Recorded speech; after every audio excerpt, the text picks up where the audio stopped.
So, do you guys see what I mean by easy? Yeah, I mean, it doesn't seem that bad. Mainly because somebody else is doing all the work. Stop it, Jude.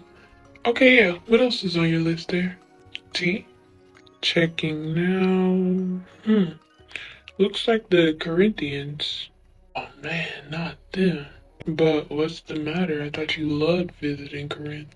Yeah, but it's not that. They just sometimes treat me, I don't know, weirdly. I mean, some love me, then some put like other people in front of me.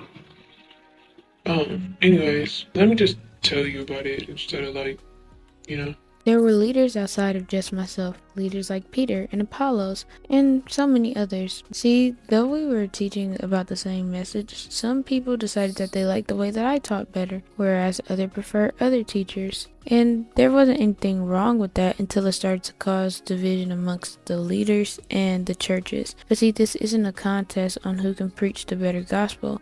It's about bringing souls to Christ. The leaders and teachers are also all servants of Jesus, so we must not be praised as anything different or more. Then sex was a big issue in the church. A guy was sleeping with his stepmother despite all of the warnings, and the church members were involved with prostitutes and other sexual immoral things. The string of excuses that they use is that Jesus died for their sins so they are free.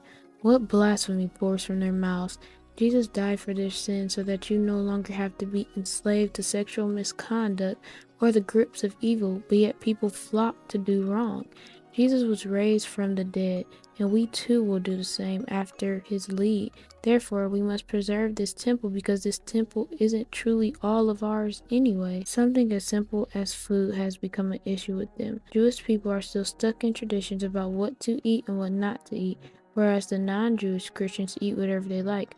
But I surely say don't eat anything that will offend another person or that they'll claim as serving another God. It's totally unacceptable, for you don't want to mislead anyone. However, if you are alone or with people who won't offend, feel free to eat because God has made the animal himself. They need to learn to have orderly meetings and not distract one another and come to terms that people make up a different role, but all roles are a part of the entire body of Christ. And then they have these arguments about resurrection. They say that there's no such thing, but if that's so, Jesus' death has no meaning. His resurrection was victory over death and sin and gives victorious hope for all the new world.